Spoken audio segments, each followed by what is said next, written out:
అసలు మన్నిత ఇన్ఫ్రా ఎలా స్టార్ట్ అయింది? స్టార్టింగ్ కొద్దిగా స్ట్రగుల్ అవుతూనే వచ్చాం. ఎప్పుడైతే మేము 1 year స్ట్రగుల్ అయిన తర్వాత మేము నా సక్సెస్ రేట్లోకి వెళ్ళిపోయాం.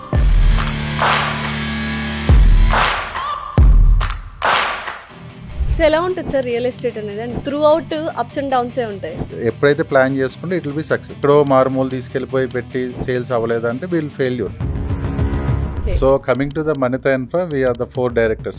Main director Srinivas Reddy garu, next Ajay Bhupathi, myself and Sainath. So we are form the syndicate.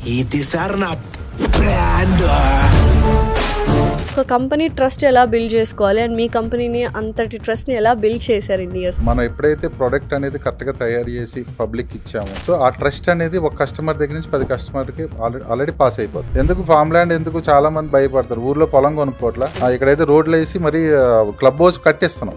ఎందుకు భయపడుతున్నారు? ఊర్లో డబ్బులు అంటే వెళ్ళి పొలం కొనుక్కుంటున్నావు, 1/4 ఎకరమో 1/2 ఎకరమో కొనుక్కుంటున్నాం. ఇది ఫార్మ్ ల్యాండ్ నీకు రోడ్స్ వేసి క్లబ్ హౌస్ వేసి శుభ్రం చేస్తున్నారు.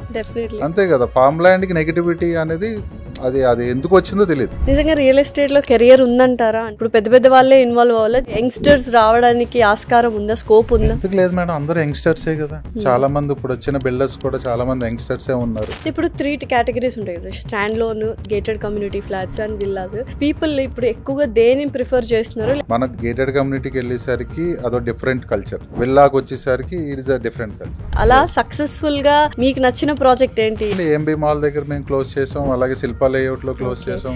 ఏంబీ మాల్ లొకేషన్ అంటేనే highlight location. Quality of construction ఎలా ఉంటుంది సార్? ఎటువంటి టెక్నాలజీస్ యూజ్ చేస్తారు? మనం అంతా రెడ్ బ్రిక్ వాడతాం, ఈ సిమెంట్ బ్రిక్స్ కానీ ఏం వాడడం. కస్టమర్ ఎవరైనా వచ్చినా ఫస్ట్ మా సైట్ కి విజిట్ చేయమంటాం. ఎయిర్పోర్ట్ కి అంతా ఒక 5 kilometers లో ఉన్నాము. ఒకటండి, డబ్బులు లేనప్పుడు భయపడకండి, డబ్బులు ఉన్నప్పుడు మాత్రం భయపడండి, బాధ్యతగా ఉండండి, భూమి మీద పెట్టుకోండి. Hello everyone, welcome to Suman TV. This is anchor Lasya Reddy. Real estate అందరికీ తెలుసు ఎంత సేఫెస్ట్ ఫర్ ఇన్వెస్ట్మెంట్ అనేది చాలా మందికి అర్థమైపోయి ఉంటుంది. భూమిని నమ్ముకోవాలి అంటారు. సో అలాంటి రియల్ ఎస్టేట్లో కొన్నేళ్లుగా మన్నిత ఇన్ఫ్రా వాళ్ళు దూసుకెళ్ళిపోతున్నారు అనమాట. బోల్డ్ అని ప్రాజెక్ట్స్ చేశారు అండ్ కొత్తగా మ్యాన్ ఎయిర్పోర్ట్ రెసిడెన్సీ విల్లాస్ కూడా కడుతున్నారు. వాళ్ళ ఫ్యూచర్ ప్రాజెక్ట్స్ ఏంటి అండ్ డీటెయిల్డ్గా రియల్ ఎస్టేట్ అసలు ఎలా ఉంటుంది కెరియర్గా చూస్ చేసుకుంటే అనే విషయాలు, బోల్డ్ అనే విషయాలు ఇవాళ ఈ పాడ్కాస్ట్లో మనతో పాటున్నారు one of the directors Mannita Infra, Manne Prasad garu. ఆయన అడిగి మరిన్ని విశేషాలు తెలుసుకుందాం. హలో అండి ప్రసాద్ గారు, ఎలా ఉన్నారు? I'm good, thank you. So already చూశాను మ్యాన్ ఎయిర్పోర్ట్ రెసిడెన్సీ ప్రాజెక్ట్, చాలా బ్యూటిఫుల్ గా ఉంది, మనం చేసాము. ఎలా ఉందండి లీడ్స్ గానీ sales? Leads are very good అండి. So coming to the Mannita Infra, we are the 4 directors అండి.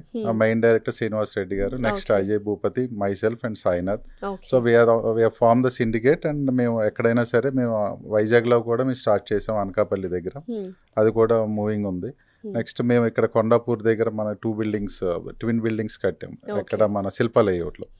నెక్స్ట్ వచ్చేసరికి ఏంబీ మాల్ దగ్గర ఒక స్టాండ్ లోన్, అది 2 crore బడ్జెట్, అది క్లోజ్ అయిపోయింది. ఆల్మోస్ట్ అన్ని రెసిడెన్షియల్ లోనే. ఈ మ్యాన్ వచ్చేసరికి వి కొలాబరేట్ విత్ దెమ్, అంటే మా ఇన్వెస్టర్ షేర్స్ ఉన్నాయి. సో మీకు మిక్స్అప్ అయ్యి చేసాం వాళ్ళతో కన్స్ట్రక్షన్. అది మన్నిత ఇన్ఫ్రా ఎలా స్టార్ట్ అయింది జర్నీ?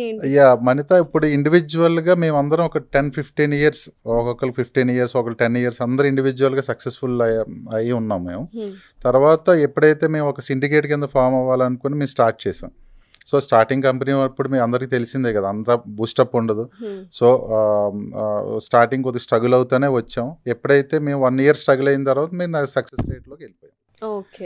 వెంటనే కన్స్ట్రక్షన్ స్టార్ట్ చేసాము, లేఅవుట్ స్టార్ట్ చేసాము, అనకాపల్లి లేఅవుట్ స్టార్ట్ చేసాం. ఇప్పుడు సెకండ్ ఫేజ్ జరుగుతుంది. Second phase we are doing the villas only there. So ఎలా ఉంటుంది సార్ రియల్ ఎస్టేట్ అనేది? అంటే ఇనిషియల్ గా కొద్దిగా కష్టం అనిపించిన తర్వాత వన్స్ పికప్ అయిన తర్వాత చాలా బాగుంటుందా, లేకపోతే త్రూ అవుట్ అప్స్ అండ్ డౌన్సే ఉంటాయి? నో అండి, మనం యాక్చువల్గా మనం తీసుకున్న ల్యాండ్ ఏరియా బట్టి, మనం ఎక్కడైతే మనం లేఅవుట్ ఎక్కడైతే సెలెక్ట్ చేసుకున్నామో ఆ లేఅవుట్ ఉన్న ఏరియా బట్టి, ఆ ఏరియా ఎక్కడైతే అడ్వాంటేజెస్ ఉన్నాయో అక్కడ మనం ఎప్పుడైతే ప్లాన్ చేసుకుంటే ఇట్ విల్ బి సక్సెస్. మనం ఎక్కడో మారుమూలు తీసుకెళ్ళిపోయి పెట్టి ఇంకా అవ్వలేదు, సేల్స్ అవ్వలేదు అంటే విల్ ఫెయిల్యూర్. అంటే స్ట్రగుల్ ఉంటుంది, సక్సెస్ అట్ లాస్ట్ సక్సెస్ ఉంటుంది, బట్ స్ట్రగుల్ చేసుకుంటూ అమ్మాలి. ఎప్పుడైతే మీరు లొకేషన్ హైలైట్లో మీరు లేఅవుట్ సెలెక్ట్ చేసుకున్నారో you will be the success. అయితే మన్నిత ఇన్ఫ్రా ఇందాక మీరు చెప్పిన ప్రాజెక్ట్స్ అన్ని లొకేషన్ చాలా మంచి premium location and prime location ని చూస్ చేసుకున్నారు. ఎలా పూల్ చేస్తారు ఇవన్నీ? ఎందుకంటే మీవి ఓన్ ల్యాండ్స్ కూడా ఉన్నాయని విన్నాను. So how is it? మన స్టార్టింగ్ నుంచి మనం ఓన్ ల్యాండ్స్ పర్చేస్ చేసుకుంటూ ఉన్నాము. ఎక్కడైతే లొకేషన్ మనకు ప్రైమ్ ఏరియాలో ఉంటాయో అక్కడ అన్ని లొకేషన్ వైజ్ మనం పెట్టుకుని, మనం అంటే వెంటనే మేము అన్ని మూవ్ చేయం. First step by step one construction complete అయిన తర్వాత ఇంకో కన్స్ట్రక్షన్లో అలా 1 by 1 మేము మూవ్ చేసుకుంటూ ఉంటాం. సో దట్ మా ల్యాండ్ బ్యాంక్ ఏంటంటే మాకు ఉన్న ఎవరైతే ఏజెంట్స్ కానీ ల్యాండ్ డీలర్స్ కానీ ఎప్పటికప్పుడు ఫ్రెష్గా లీగల్గా ఉన్నాయి తీసుకొస్తూ ఉంటారు. సో మేము సెలెక్ట్ చేసుకుని అడ్వాన్స్ ఇచ్చుకుని క్లోజ్ చేసుకుంటాం. అలాగే ఇప్పుడు 3 కేటగిరీస్ ఉంటాయి కదా, stand loan, gated community flats and villas. People ఇప్పుడు ఎక్కువగా దేని ప్రిఫర్ చేస్తున్నారు, లేదా వాళ్ళ బడ్జెట్స్ని బట్టి ప్రిఫర్ చేస్తున్నారు? డెఫినెట్లీ బడ్జెట్ అందరికీ గేటెడ్ కమ్యూనిటీలోకి విల్లాలోకి వెళ్ళాలని ఉంటుంది. But depends on the budget wise వెళ్తా ఉంటారు. మీకు ఏది ఈజీగా ఉంటుంది కన్స్ట్రక్షన్ కానీ? Construction anything the cost everything is ఒకటేనండి. కాకపోతే ఏంటంటే మన గేటెడ్ కమ్యూనిటీకి వెళ్ళేసరికి అదో డిఫరెంట్ కల్చర్, విల్లాకి వచ్చేసరికి it is a different culture. So యూజువల్గా ఒక కంపెనీని ట్రస్ట్ చేయాలి అంటే, ఎందుకంటే రియల్ ఎస్టేట్లో ఇన్వెస్ట్ చేస్తున్నాము అంటే లైఫ్ అంతా ఏమో అని చేసామో అది ఇన్వెస్ట్మెంట్గా పెట్టేస్తుంటాము, లేదా ఒక ప్లాట్ కొనుక్కోవాలన్నా చాలా హార్డ్ అండ్ మనీ ఉంటుంది. సో ఒక కంపెనీ ట్రస్ట్ ఎలా బిల్డ్ చేసుకోవాలి, అండ్ మీ కంపెనీని అంతటి ట్రస్ట్ని ఎలా బిల్డ్ చేశారు ఇన్ని ఇయర్స్? మేము ఆల్రెడీ చేసేసి ఉన్నాం కాబట్టి మనం ఎప్పుడైతే ప్రోడక్ట్ అనేది కరెక్ట్గా తయారు చేసి పబ్లిక్ ఇచ్చామో, సో ఆ ట్రస్ట్ అనేది ఒక కస్టమర్ దగ్గర నుంచి 10 కస్టమర్కి ఆల్రెడీ పాస్ అయిపోతుంది. మనకు సక్సెస్ వచ్చిందంటే మనం ఆల్రెడీ కన్స్ట్రక్షన్ చేసాం, మనం ఆల్రెడీ సోల్డ్ అవుట్ అయిపోయినాయి, people are living there. So వాళ్ళ మౌత్ టాక్ వల్ల ఇప్పుడు విల్లా కస్టమర్స్ కూడా మాకు అక్కడి నుంచి కూడా చాలా మంది వచ్చారు.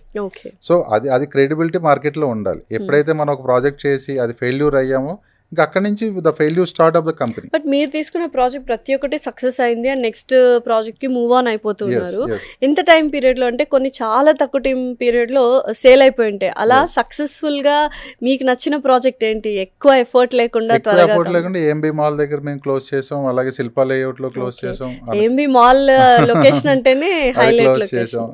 నెక్స్ట్ శిల్పా లేఅవుట్ లో క్లోజ్ చేసాం. Shilpa layout is a tough, but మాకున్న క్రెడిబిలిటీ బట్టి మాకు క్లోజ్ అయిపోయింది. ట్విన్ బిల్డింగ్స్ అది. సో క్వాలిటీ ఆఫ్ కన్స్ట్రక్షన్ ఎలా ఉంటుంది సార్? ఎటువంటి టెక్నాలజీస్ యూజ్ చేస్తారు? క్వాలిటీ ఆఫ్ కన్స్ట్రక్షన్ మాకు ఎవ్రీథింగ్ హై అండ్ యూజ్ చేస్తాం అండి. మనం అంతా రెడ్ బ్రిక్కే వాడతాం, ఎక్కడ మనం ఈ సిమెంట్ బ్రిక్స్ కానీ ఏం వాడడం. ఎందుకంటే క్వాలిటీ ఆఫ్ కన్స్ట్రక్షన్ మేము ఇంటీరియర్ కూడా మేము జాక్వర్ క్వాలిటీలోనే ఏదన్నా మీకు ట్యాప్స్ కానీ ఏదన్నా కావాలన్నా అన్ని జాక్వర్. సో మన క్వాలిటీ వైజ్ మనం ఇస్తాం, ఆ ఇబ్బంది ఏం లేదు. అందుకని మన కస్టమర్ ఎవరైనా వచ్చినా ఫస్ట్ మా సైట్కి విజిట్ చేయమంటాం. మా కన్స్ట్రక్షన్ క్వాలిటీ విజిట్ చేసిన తర్వాత అప్పుడు మనం సైట్కి విజిట్ చేస్తాం. సో ఇప్పుడైతే on going project man airport residency. Man airport మీరు చూసారు, మీరు కన్స్ట్రక్షన్ కూడా చూసారు ఎలా ఉంది అన్నది. అసలు చాలా దృఢంగా ఉంది అంటారు కదా, అలా అన్నమాట. సో 40 feet వైడ్ రోడ్స్ ఇచ్చాం, ఇన్నర్ ఫీట్ ఏమో 33 feet వైడ్ రోడ్స్ ఇచ్చాం. నెక్స్ట్ ఇప్పుడు మీకు ఆఫర్స్ కూడా అనౌన్స్ చేసాం. అవును, ఒక పీస్ఫుల్ ఎన్విరాన్మెంట్ యాక్చువల్గా ఆఫర్స్ కూడా అనౌన్స్ చేసాం. అంటే ఒక టౌన్ లోకి వెళ్ళిపోయినట్టు ఉంటది, అంత విశాలంగా ఉంటాయి. అంటే ఫారిన్ కంట్రీస్ లో చూస్తాం ఆ కైండ్ ఆఫ్ ఆర్కిటెక్చర్. ఎయిర్పోర్ట్ కి అంత ఒక 5 kilometers లో ఉన్నాం. ఎగ్జిట్ 14 కి మనం ఓన్లీ 2 kilometers డ్రైవ్. సో అందరు లోపలికి మీకు విల్లాలు వచ్చేసరికి 5-6 కోట్లు ఉన్నాయి. We are giving the best price, basic price as you explained also before. Same price, అదే బేసిక్ ప్రైస్. ల్యాండ్ కాస్టే మనకు అక్కడ 3 కోట్లు వస్తుంది, కన్స్ట్రక్షన్ 70 లక్షలు. ఇంకా అంతకుమించి plus we are giving the offers ఇస్తున్నామంటే చాలా మంది ఈరోజు మార్కెట్లో ఏమనుకుంటారు, వీళ్ళకి సేల్ అవ్వట్లేదు అందుకని ఆఫర్స్ ఇస్తారు. ఆఫర్స్ ఇస్తున్నామంటే to close the project early, అది గుర్తుపెట్టుకోవాలి. ఇది మెయిన్ పాయింట్ యాక్చువల్గా. టు క్లోజ్ ద ప్రాజెక్ట్ అంటే we have to move on. ఈ ప్రాజెక్ట్ నుంచి ఇంకో ప్రాజెక్ట్కి వెళ్ళిపోవాలి. So offers, when the builder is announcing the offers, it is a minimum profit to the builders. Okay. And ఈ locations ఇప్పుడు ఎవరైనా ఒక రెసిడెన్షియల్ లివింగ్ లో ఉండాలి అనుకుంటే ఎటువంటి రెసిడెన్స్ ని చూస్ చేసుకోవాలి, మనము ఏ లొకేషన్ చూస్ చేసుకోవాలి? డిపెండింగ్ అపాన్ దేర్ జాబ్ దీని ప్రకారమా, లేకపోతే? కమింగ్ టు దిస్ పాయింట్ అండి, లొకేషన్ పలానా లొకేషన్లో నా ప్రాజెక్ట్ ఉంది, అక్కడ ఉంది, ఇక్కడ ఉంది అని మనం ఎప్పుడు ప్రెజర్ చేయకూడదు. ఇప్పుడు మనతలో ట్రస్ట్ని ఎలా బిల్డ్ చేశారు అంటే ఏం చెప్తారు? ట్రస్ట్ అంటే మాకు ఇంచుమించు మేము 5 years నుంచి మా ద్వారా ఒక 60-70 crores వరకు మేము సేల్ చేసినవి ఉన్నాయి. సో ఆ ట్రస్ట్ చాలు మాకు పుల్ చేయడానికి. మా దగ్గర ఇన్వెస్టర్స్ ఉన్నారు, మా దగ్గర కస్టమర్స్ ఉన్నారు. ఇన్వెస్టర్స్ మేము అందరూ సక్సెస్ఫుల్ గా హ్యాపీగా ఉన్నారు. కొంతమందికి ల్యాండ్ లో పెరిగింది, కొంతమంది మనీ రూపంలో పెరిగింది, కొంతమంది ఫ్లాట్ రూపంలో పెరిగింది. ఎవ్రీథింగ్ ఆ ఇన్వెస్టర్స్ ఆర్ ఎవరు వచ్చినా కానీ డిస్సాటిస్ఫాక్షన్ ఎవరు లేరు. ఇప్పుడు మనతా ఇన్ఫ్రా ఇంకొకరితో కొలాబరేట్ అవ్వాలి. ఇప్పుడు రైట్ నౌ ఇప్పుడు ఏమవుతుందంటే మాకు లేలా గ్రూప్ అని they are the 20 years of experience in the market. వాళ్ళ పూణేలో అక్కడెక్కడ చేశారు. లేలా రాజు గారు అని ఆయన మాతో కొలాబరేషన్ అవుతున్నారు. We are team up with them. Within ఒక 2 monthsలో will go to the 100 acres project. ఏది ఈజీగా అనిపిస్తుంది సార్ మీకు, ఓపెన్ ప్లాట్స్ వెంచర్ చేయడమా లేకపోతే ఇట్లా కన్స్ట్రక్షన్ చేసి ఓపెన్ ప్లాటింగ్ ఇస్ అవుట్స్కట్స్ కదా madam, but it takes time. Okay, అదే అపార్ట్మెంట్ ఫ్లాట్స్ అయితే కనుక ఈజీ గో అనమాట. కాకపోతే వాల్యూమ్ రెండు ఒకలానే ఉన్నాయి ఇప్పుడు మార్కెట్లో, అది ఎక్కువ ఉంది ఇది ఎక్కువ ఉంది. That depend upon the marketing team also. చాలా మంది మార్కెటింగ్ టీమ్ ని తక్కువ చేస్తూ ఉంటారు, బట్ మార్కెటింగ్ పర్సన్ ఓన్లీ అతనే నీ బ్రాండ్ని తీసుకెళ్ళాలి. డోర్ టు డోర్ అసలు నీ క్రెడిబిలిటీని చెప్పాలి. నువ్వు వెబ్సైట్లో కూర్చొని చూసుకుంటే ఏ వచ్చిన తర్వాత ఏ వెబ్సైట్ అయినా పెద్ద పెద్ద బిల్డింగ్లు హై రైజ్లే కనిపిస్తాయి. నీకు మార్కెటింగ్ పర్సన్ నువ్వు ఎప్పుడైతే వాల్యూ ఇచ్చావో అతనే నీ క్రెడిబిలిటీని తీసుకెళ్తాడు. సో ఆ మార్కెటింగ్ వాళ్ళు ఉంటే మనకి ఎక్కడైనా ట్రస్ట్ ఉంటుంది. సో ఈ కొలాబరేషన్ వల్ల క్లయింట్స్ కి ఎలా ఉపయోగపడుతుంది ఏంటి? కొలాబరేషన్ అంటే we are planning in the volume base. అంటే ఇప్పుడు మనం ఇప్పుడు 10 ఎకరాలు 20 ఎకరాలు అలా వెళ్తున్నప్పుడు ఇప్పుడు లీలా గ్రూప్ వచ్చేసరికి we are expanding in the 100 acres 50 acres అలాగే హై రేంజ్ కూడా వెళ్తాం. శ్రీశైలం హైవే రోడ్ వీళ్ళు అనౌన్స్ మీ దగ్గర అనౌన్స్మెంట్ కూడా ఉంటుంది. అది కూడా డెఫినెట్లీ. ఇప్పుడు చాలా డైరెక్షన్స్ అయిపోయాయి. చాలా మంది చెప్తున్నారు హైదరాబాద్ 4 వైపులా పెరుగుతుంది రియల్ ఎస్టేట్ పరంగానే, బట్ ఏది ఎక్కువగా బాగా హాట్ కేక్ లాగా అమ్ముడుపోయేది ఏంటి మేడం? ఒక్కొక్క ఏరియా ఒక్కొక్క టైంలో బూస్టప్ అవుతుంది. ఓకే, మన బడ్జెట్ చూసుకుంటాం, మనం ఎక్కడ కంఫర్టబుల్గా ఉంటే అక్కడ పెట్టండి. భూమి మీద పెట్టింది ఏ ఏరియానే పర్లేదు, మీరు ఇక్కడే పెట్టండి, ఇక్కడే ఇంకోటి హైదరాబాద్ ఇక్కడే పెట్టండి, అక్కడే పెట్టండి, ఆ రోడ్ లో పెట్టండి, ఇవన్నీ వద్దండి. ఓన్లీ మీకు ఎక్కడ అనుకూలంగా ఉంటే అక్కడ పెట్టండి. ఎవరైనా సరే ఈ రోజు పెట్టింది రేపు అమ్ముకుంటాక ఎవరు పెట్టుకోవట్లా. So within 5 to 6 years a road అయినా మీకు పెరుగుతుంది. శ్రీశైలం హైవే అవనివ్వండి, బెంగళూరు హైవే అవనివ్వండి, విజయవాడ, ఎవ్రీథింగ్ అన్ని ఏరియాస్ బాగానే పెరుగుతాయి. మీ దగ్గర ఉన్నప్పుడు ఎక్కడ కంఫర్టబుల్ గా మీకు ల్యాండ్ రేట్ వచ్చింది, మీ బడ్జెట్ కి ఎక్కడ కంఫర్టబుల్ గా ఉంది, ఏ ఫామ్ ల్యాండ్ కూడా పెట్టుకోండి. ఎందుకు ఫామ్ ల్యాండ్ ఎందుకు చాలా మంది భయపడతారు, ఊర్లో పొలం కొనుక్కోవట్లా, అది ఫామ్ ల్యాండ్ కాదా? ఇక్కడైతే రోడ్లు వేసి మరి క్లబ్ హౌస్ కట్టిస్తున్నాం, ఫామ్ ల్యాండ్ ఎందుకు భయపడతారు? అదే అన్నా, నువ్వు ఊర్లో డబ్బులు అంటే వెళ్ళి పొలం కొనుక్కుంటున్నావు, 1/4 ఎకరమో 1/2 ఎకరమో కొనుక్కుంటున్నావు. ఇదే ఫామ్ ల్యాండ్ నీకు రోడ్స్ వేసి క్లబ్ హౌస్ వేసి శుభ్రంగా ఇస్తున్నారు. అంతే కదా, ఫామ్ ల్యాండ్ కి నెగిటివిటీ అనేది అది ఎందుకు వచ్చిందో తెలియదు. బట్ ఇదివరకు ఏంటి, ఇప్పుడు లేఅవుట్స్ లేకముందు ఏం చేశారండి, అందరు ఊర్లో పొలాలు కొనుక్కున్నారు. అదే సేమ్ సేమ్ అదే కదా ఇక్కడ కూడా. సో అంటే ఎక్కడ కంఫర్టబుల్, మన జోబులో ఎంత డబ్బులు ఉన్నాయి చూసుకుని పెట్టుకుంటాం బెస్ట్. డెఫినెట్లీ ఈ 3 ఎట్టి బస్సులు గుర్తుపెట్టుకోండి. డబ్బులు ఉన్నప్పుడు మాత్రం భయపడండి, బాధ్యతగా ఉండండి, భూమి మీద పెట్టుకోండి. ఇది మెయిన్ పాయింట్ యాక్చువల్గా. ఒక ప్లాట్ కొన్నప్పుడు దాని కోసం అంటే ఫ్రూట్ఫుల్ రిజల్ట్స్ రావడం కోసం ఎన్ని ఇయర్స్ వెయిట్ చేయాలి సార్? మినిమం 10 years అండి. చాలా మంది 5 years లో పెరిగిపోద్ది, 2 years లో పెరిగిపోద్ది అంటారు కదా. నేను ఆ టాపిక్ లో ఎంటర్ అవును, బట్ 10 years కి అయితే వర్తబుల్ ప్రాఫిట్ వస్తుంది. 10 years వెయిట్ చేస్తే ఎక్కడ ఏ ఏరియా వెళ్ళే సరే వర్తబుల్ ప్రాఫిట్ వస్తుంది. అండ్ ఇంకొకటి డిబేటబుల్ క్వశ్చన్ ఏంటంటే, ఓపెన్ ప్లాట్స్ లో పెట్టండి, ఫ్లాట్ కొనకండి అంటున్నారు. ఫ్లాట్, విల్లా, ప్లాట్ కంటే ఈ ప్లాటే బెస్ట్ అంటున్నారు. బట్ మీరు రెండూ చేస్తున్నారు కాబట్టి క్లయింట్స్ ఎక్కువ దేనికి ఇంట్రెస్ట్ చూపిస్తున్నారు, వెల్కమింగ్ గా ఉన్నారు? అవునండి మేడం, ఇప్పుడు మనకు ఉండటానికి ఫస్ట్ ఇల్లు కావాలి, ఫస్ట్ అండ్ ఫార్మోస్ట్ ఇల్లు కావాలి. అది విల్లా అవనివ్వండి, అపార్ట్మెంట్ అవనివ్వండి, ఏదన్నా ఇల్లు కావాలి కదా. నిజంగా రియల్ ఎస్టేట్ లో కెరియర్ ఉందంటారా? అంటే ఇప్పుడు పెద్ద పెద్ద వాళ్ళే ఇన్వాల్వ్ అవ్వాలి, చిన్న అంటే యంగ్స్టర్స్ రావడానికి ఆస్కారం ఉందా, స్కోప్ ఉందా? ఎందుకు లేదు మేడం, అందరూ యంగ్స్టర్సే కదా. చాలా మంది ఇప్పుడు వచ్చిన బిల్డర్స్ కూడా చాలా మంది యంగ్స్టర్సే ఉన్నారు. ఎప్పుడు ప్రీమియం బిల్డర్స్ ఉంటారు, బట్ వాళ్ళే కదా అన్ని సిటీ అంతా వాళ్ళే కట్టలేరు. డెఫినెట్లీ యంగ్స్టర్స్ వస్తారు. యంగ్స్టర్స్ ఇప్పుడు కొంతమంది, ఇప్పుడు మా సిండికేటే చూడండి, మేమిద్దరం యంగ్స్టర్స్ దాంట్లో, అంతే కదా.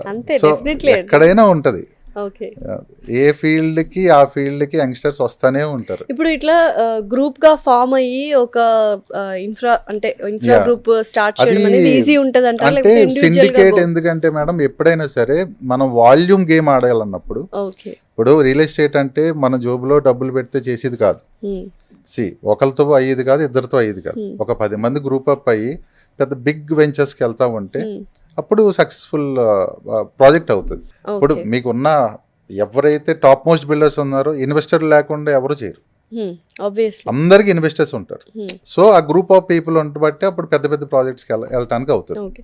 ఇప్పుడు చాలా వరకు విన్నాను అంటే కంపెనీస్ వాళ్ళ దగ్గర మనీ ఉండకపోయినా ఒక ప్రాజెక్ట్ టేకప్ చేసి అక్కడ నుంచి వాళ్ళు ప్లాట్స్ ఒక్కొక్కటి అమ్ముకున్న తర్వాత పూల్ చేసుకుని దాని డెవలప్మెంట్కి ఇస్తారు అని. అంటే ఇలా కూడా చేయొచ్చు అంటే వితౌట్ ఎనీ అంటే జీరో ఇన్వెస్ట్మెంట్ ఉన్నప్పుడు ఒక వెంచర్ తీసుకొని అదంతా మళ్ళీ రిస్క్ ఫ్యాక్టర్ అంటారా? అంటే అలాగే ఉండదండి. అంటే ఇప్పుడు రిస్క్ ఫ్యాక్టర్ అంటే ఇప్పుడు మనం ఇప్పుడు 10 ఎకరాలు తీసుకున్నారు లేవు, 10 ఎకరాలకి అట్లీస్ట్ నువ్వు ఎట్టి పరిస్థితుల్లో 5 ఎకరాలు కొనవలసింది. ఓకే, 5 ఎకరాలు కొని అప్పుడు నీ పేరు దాంట్లో ఉందని చూపించుకున్న తర్వాత మిగతా 5 ఎకరాలకి కస్టమర్లు ఇన్వెస్టర్స్ వస్తారు. నువ్వు ఏది లేకుండా నా పేరు మీద ఏమీ లేదు వచ్చేయండి ఇన్వెస్టర్స్ అంటే ఎవరు రారు, అసలు అవ్వదు, అది అవ్వదు, అవన్ పని. That is false case. చాలా మంది ఇబ్బంది పడుతుంది కూడా అదే మార్కెట్ లో. సో చెక్ లిస్ట్ ఏమి ఉండాలండి రియల్ ఎస్టేట్ అంటే? ఒక ఓపెన్ ప్లాట్ తీసుకోవాలన్నా ఒక ఫ్లాట్ తీసుకోవాలన్నా check list as a client గా ఏం చూసుకోవాలి? చెక్ లిస్ట్ అంటే మీరు కంపల్సరీ లీగల్ చూసుకోవాలండి. లీగల్ చూసుకోవాలి. సపోజ్ ఇప్పుడు అప్రూవ్డ్ అయిపోయింది అనుకోండి, అప్రూవ్డ్ అంటే మీకు హెచ్ఎండి వచ్చినా రేరా వచ్చినా లీగల్ అంతా చెకింగ్ అయిన తర్వాత హెచ్ఎండి వాళ్ళు వస్తారు. సో బట్ కస్టమర్ కూడా మేము లింక్ డాక్యుమెంట్ ఇచ్చేస్తాం ఫస్ట్, అది వెరీ ఇంపార్టెంట్. ఎక్కడి నుంచి మేము కొన్నాము, ఎక్కడి నుంచి జరుగుతుంది, ఎలాగ వచ్చినాయో లింక్ డాక్యుమెంట్ ఇచ్చేస్తాం. నెక్స్ట్ అప్రూవ్డ్ ఎలాగైనా ఉంటుంది, హెచ్ఎండి ఆర్ డిటిసిపి ఆర్ ఏదైనా సరే మనకు రేరాతో సహా పర్మిషన్తో సహా ఇచ్చేస్తాం. సో అక్కడది సేఫ్ సైడ్. ఓకే, సో ఈ లింక్ డాక్యుమెంట్ అనేది ఫస్ట్ అండ్ ఫార్మోస్ట్ గా మనం చెక్ చేసుకోవాల్సింది అసలు రియల్ ఎస్టేట్ లో ఏది కొనాలనుకున్నాం విత్ ఇన్ సర్వే నెంబర్లతో సహా. సో అప్పుడప్పుడు డౌన్ అయిపోతూ ఉంటుంది, మల్టిపుల్ ఫ్యాక్టర్స్ అంటే ఏ ఫ్యాక్టర్ వచ్చినా ఫస్ట్ రియల్ ఎస్టేట్ మీదే ఎఫెక్ట్ అవుతూ ఉంటుంది కదా. అప్స్ అండ్ డౌన్స్ ని ఎలాగా మనము బ్యాలెన్స్ చేయాలి రియల్ ఎస్టేట్ లో? దాంట్లో మీరు అప్స్ అండ్ డౌన్స్, మీరు మార్కెట్ బాగాలేదు, ఇప్పుడు కస్టమర్ దగ్గర నుంచి వింటాను నేను, మార్కెట్ బాగాలేదు కదండి ఇంకా తగ్గించి అమ్మొచ్చు. మార్కెట్ బాగున్నప్పుడు కొన్నాడా బాగాలేనప్పుడు కొన్నాడా తర్వాత విషయం. వాడైతే డబ్బులు పెట్టి కొన్నాడుగా, బిల్డర్ అన్నవాడు మరి వడ్డీలు కడుతున్నాడుగా, లోన్లు తెచ్చుకుని బిల్డింగ్లు కట్టాడుగా. మార్కెట్ బాగోకపోతే ఇవన్నీ తగ్గవు కదా. బ్యాంకు లోన్ ఏం తగ్గిస్తాడా, ఇంట్రెస్ట్ రేట్ ఏం తగ్గిస్తాడా, ఏం తగ్గవు కదా. సో ఇప్పుడు మార్కెట్ బాగాలేనప్పుడు వాడికి సేల్ అవ్వలేదు అనుకోండి, మార్కెట్ బాగున్నప్పుడు 2000-3000 ఎక్స్ట్రా అమ్ముతాడు. We have to bear it. అంతే. మార్కెట్ బాగోలేనప్పుడు జస్ట్ మనకి మినిమం డిస్కౌంట్ వచ్చినా కానీ తీసుకుంటాం బెస్ట్. ఇప్పుడు ప్రస్తుతానికి మార్కెట్ స్లోలో ఉన్నప్పుడు ఉన్న రీజనబుల్ రేట్స్ లో దొరుకుతుంది. మార్కెట్ తక్కువగా ఉన్నప్పుడు కొనడం బెస్ట్ థింగా లేకపోతే హైలో ఉన్నప్పుడు కొనడం best thing? That is depends అండి. అప్పుడు హైలో ఉన్నప్పుడు మనకి కొనాలంటే ఆ ఎఫోర్డబుల్ మనం చేయగలగాలి. లోలో ఉన్నప్పుడు మనకి రేట్స్ రీజనబుల్ గా దొరికినాయి అనుకోండి, we can go for that. Affordable మనం పర్సనల్ గా మనం ఎంత చేయగలం అనేది మనం క్యాలిక్యులేషన్ బట్టి మనం వెళ్ళాలి. ఓకే, సో యంగ్స్టర్స్ ఇప్పుడు రియల్ ఎస్టేట్ లో కెరియర్ గా చూస్ చేసుకోవాలనుకుంటే వాళ్ళకి ఏమని సజెషన్ ఇస్తారు? వెల్కమింగ్ గా ఉంటారా లేకపోతే ఇంకొక కాంపిటీటర్ అవుతారు మాకు అన్న ధోరణిలో ఆలోచిస్తారు యూజువల్ గా? Like real estate people mind set ఎలా ఉంటుంది? ఐ యామ్ ద పీనట్, అలాగే ఎంతమంది ఎన్ని వెంచర్లు వేసి ఉన్నారు. ఎవరిని ఏ రోజుని ఏ ఫీల్డ్ లోకి ఎవరిని ఆపలేరు. ఇంత కాంపిటేటివ్ గా ఉంటుంది సార్ అసలు రియల్ ఎస్టేట్? కంపల్సరీ ఉంటుంది. లేఅవుట్ పక్కనే లేఅవుట్ మీరు చూస్తానే ఉంటున్నారు కదా. పాలిటిక్స్ ఇట్లాంటివి ఏమైనా జరుగుతూ ఉంటాయి? అలాగే ఉండదండి రియల్ ఎస్టేట్. ఎవరి అంటే మార్కెట్ రేట్ ఇది కాబట్టి అక్కడ గొడవలు కానీ ఇట్లా ఏం ఉండవు? అలాగే ఉండదు. ఓకే, ఎవరు కొన్న ల్యాండ్ రేట్ ప్రకారం వాళ్ళు అమ్ముకుంటారు. వాళ్ళ డెవలప్మెంట్ ఖర్చులు కానీ ఎంత అయినాయో దాన్ని బట్టి.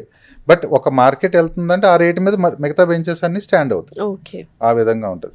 సో ఎన్ని ఇయర్స్ నుంచి స్టార్ట్ అయింది సార్ మనిత ఇన్ఫ్రా అనేది? మనకు 3 years అయిందండి. 3 years నుంచి స్టార్ట్ అయింది. ఇండివిజువల్ గా అందరికి 15 సంవత్సరాల ఎక్స్పీరియన్సెస్ ఉంది.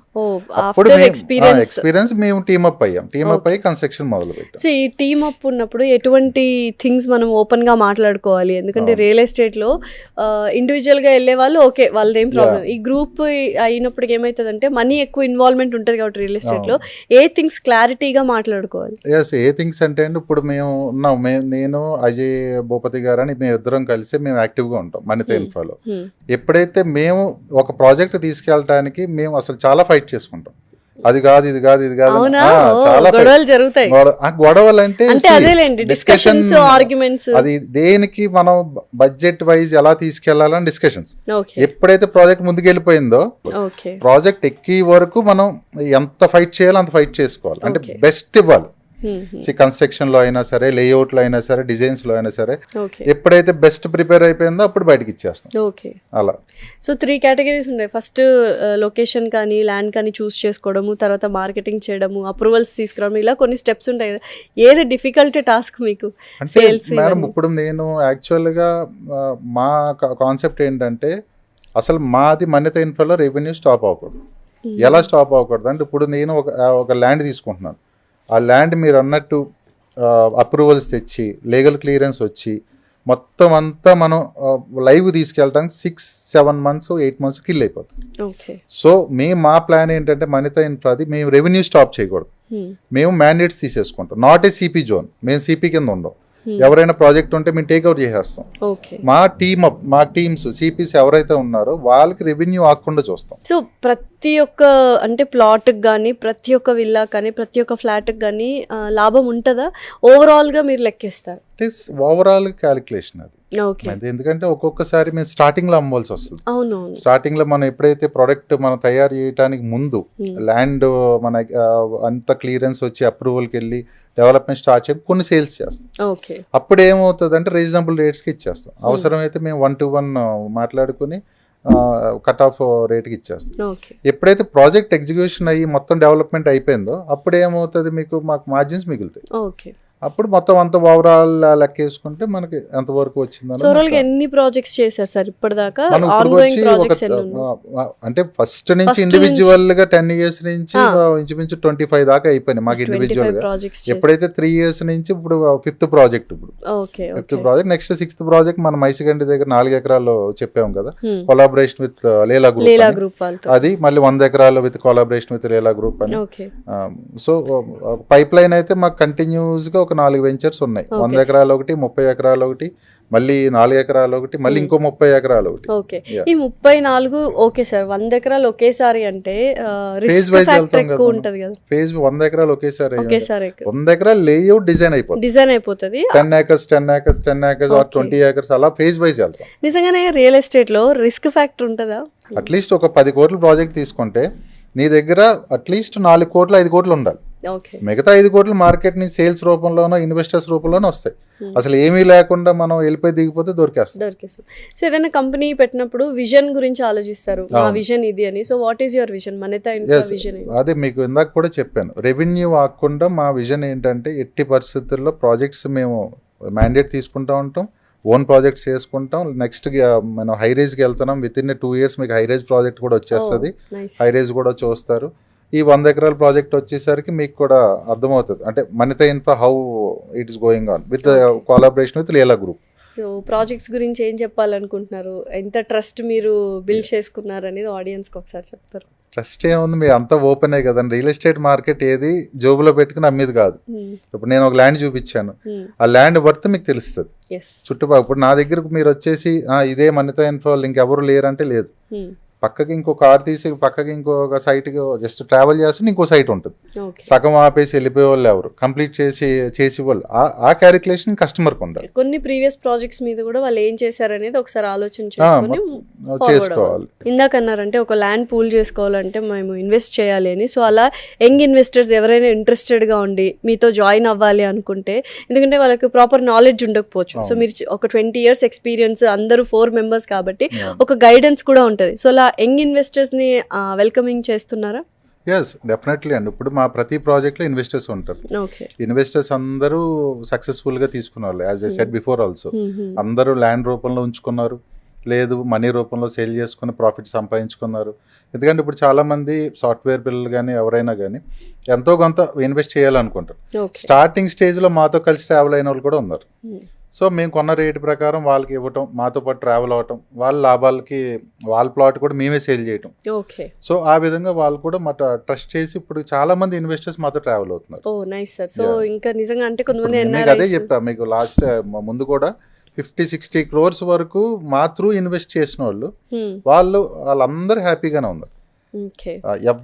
ఎంత అమౌంట్ ప్రాఫిట్ వచ్చింది చెప్పొచ్చా? రివీల్ చేయొచ్చా? అలా ఎలా చెప్తాం, ఇండివిజువల్ కస్టమర్స్. నేను ఏమన్నా మాతో పాటు ఇన్వెస్ట్ చేసిన వాళ్ళు అంతమంది ఉన్నారు, క్రోర్స్ వర్త్ చెప్పాను నేను. సో తర్వాత వాళ్ళు ఎప్పుడో కొంతమంది ఉంచుకుంటారు, కొంతమంది తర్వాత ఎప్పుడో అమ్ముకుంటారు, కొంతమంది ఏదో పిల్లలకు ఉంటుందని అలా ఉంచేసుకుంటారు. సో అందరూ ఎవరు ఇండివిజువాలిటీ వాళ్ళు ఎంత ప్రాఫిట్ అన్నది వాళ్ళు చెప్పుకోవాలి. సో 100% ప్రాఫిట్ మేము ఇస్తాము అని బల్లగుద్ది చెప్పగలరా యంగ్ ఇన్వెస్టర్స్ ఎవరైనా మీ దగ్గరకు వచ్చి జాయిన్ అవ్వాలి? నేను అదే కదా ట్రస్ట్ ఏం చెప్తున్నా అంటే, మీకు ఏదైతే మా పాత ఇన్వెస్టర్స్ ఉన్నారో లాభాలు చెప్పరు కానీ ఎవరు తిట్టుకోట్లా. ఓకే, అది సరిపోతుంది కదా. Yeah definitely. లాభాలు చెప్పకపోయినా పర్లా, ఓకే, వాళ్ళు ఎవ్వరు మమ్మల్ని తిట్టుకోలేదు ఈ రోజు. Yes definitely. ఎందుకంటే ఇది ఒక మంచి ఆపర్చునిటీ ఎవరికైనా. అంటే రియల్ ఎస్టేట్లో ఇన్వెస్ట్ చేయాలి బట్ ప్రాపర్ నాలెడ్జ్ లేదు అంటే ఇలా ఎక్స్పీరియన్స్డ్ ఉన్న వాళ్ళు మన్నిత ఇన్ఫ్రా గ్రూప్ వాళ్ళు చక్కగా యంగ్ ఇన్వెస్టర్స్ని వెల్కమ్ చేస్తున్నారు. సో ఎవరైనా ఉంటే డెఫినెట్లీ జాయిన్. అందుకు కింద స్క్రోల్ అవుతున్న నెంబర్కి కాల్ చేస్తే డీటెయిల్స్ వస్తాయి. Thank you so much sir, thanks a lot.